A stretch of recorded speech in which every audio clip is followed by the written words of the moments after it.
Assalamualaikum warahmatullahi ta'ala wabarakatuh. Nah, dalam video kali ini kita akan belajar bareng lagi, yaitu materi pendidikan Pancasila kelas 7 semester 2. Adapun materinya, bab 5 ini adalah terkait dengan menghargai lingkungan dan budaya lokal. Sementara sub pembahasannya adalah bagian A, mengenal lingkungan sekitar. Nah, seperti biasa, sebelum kita lanjut kepada pembahasan, mari subscribe terlebih dahulu, like, komen, dan boleh share kepada teman-temannya, supaya kita semua bisa mendebar manfaat yang lebih banyak lagi.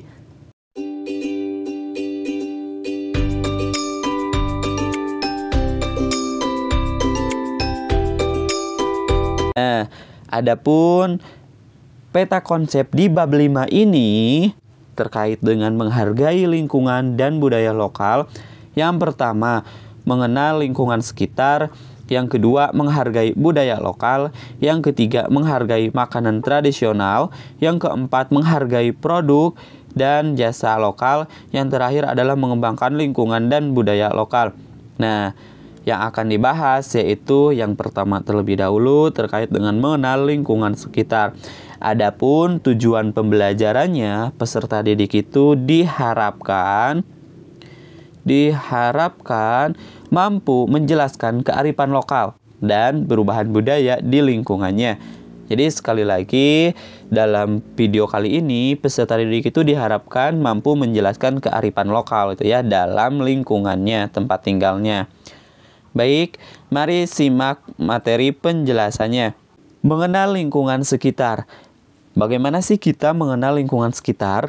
Lingkungan sekitar mencakup 3 hal, yakni lingkungan fisik, lingkungan flora dan fauna, serta lingkungan sosial.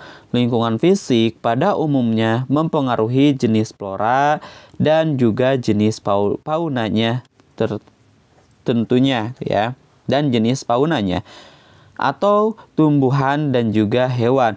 Wilayah atau lingkungan tertentu akan dihuni oleh flora dan fauna tertentu pula.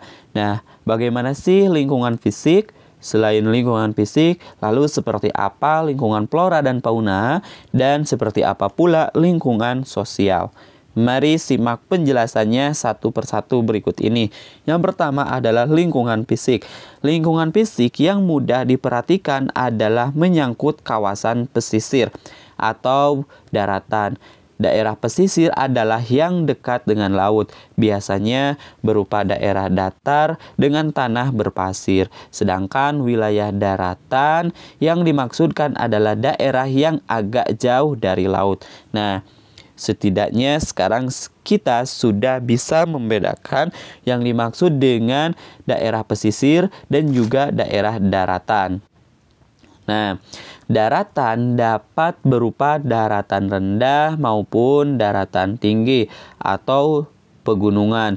Di pegunungan, wilayah juga dapat berupa gunung atau lembah yang landai, namun dapat juga berupa tebing-tebing yang terjal. Di beberapa daerah seperti di Ternate, pesisirnya langsung bersambung dengan gunung yang tinggi.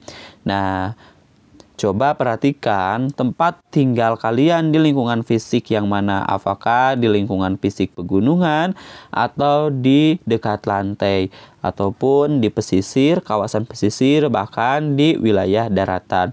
Nah, apa yang paling menarik dari lingkungan tersebut? Tempat tinggal kalian tentunya ya. Sungai atau aliran air juga merupakan bagian dari lingkungan fisik.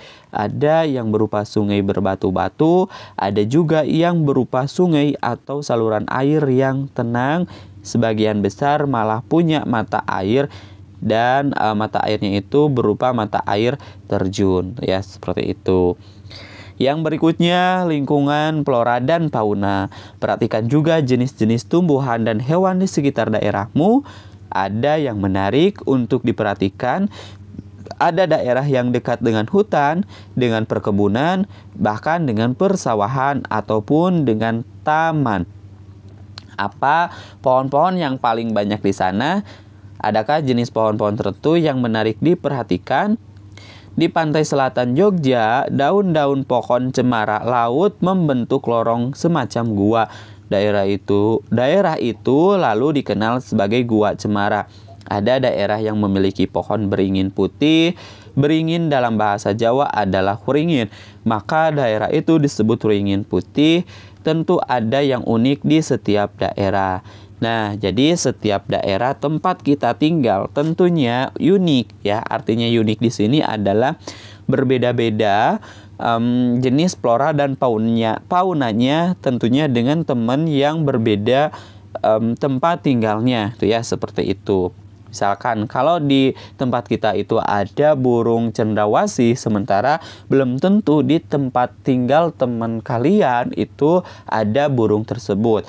Ataupun misalkan di tempat tinggal kita banyak pohon-pohon atau tumbuhan-tumbuhan yang tidak ada di tempat tinggal kalian.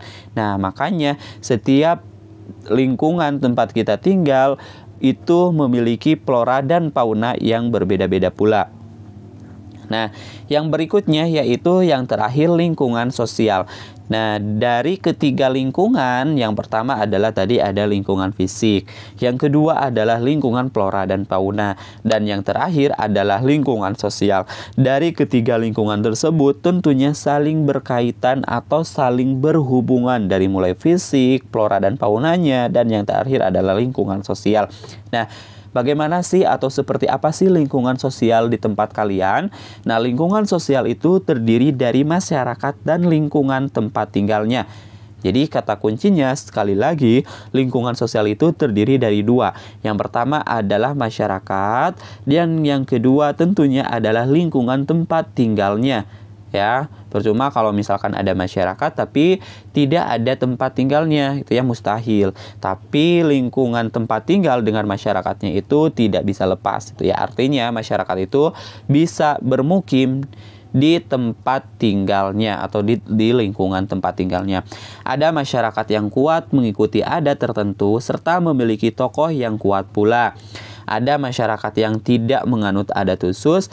Kegiatan bersama masyarakat yang ini bukan berupa adat melainkan kegiatan bersama lainnya. Nah, sekarang banyak kampung dan desa mengembangkan keunikannya masing-masing. Ada kampung warna-warni, artinya warna-warni di sini itu bisa dicat ataupun misalkan bisa membuat riasan-riasan dari warna yang berbeda. Terus juga selain dari kampung warna-warni, ada juga kampung pion dan lain-lain. Ada juga hal yang khusus yang terkait dengan kegiatan warganya. Misalnya kampung hidroponik nih, karena banyak warga di situ banyak yang menanam sayuran secara hidroponik ya. Atau kampung lele karena banyak warganya yang berternak ikan lele. Lalu di kampung batik tentu banyak warga mengembangkan usaha batik ya, atau bekerjanya itu di bidang batik. Di batik. Tempat yang menjadi kegiatan bersama masyarakat juga beragam. Sebagian di lapangan pemukiman, ada yang di taman-taman, di balai pertemuan warga, bahkan juga di rumah ibadah. Masing-masing dapat dibuat indah hingga menyenangkan semua warga yang beraktivitas. Nah, bahkan sekarang di pedesaan-pedesaan itu sudah dijadikan tempat wisata. Artinya ada desa wisata ataupun ada kampung wisata gitu ya. Jadi wisatanya itu tidak hanya di lingkungan perkotaan saja.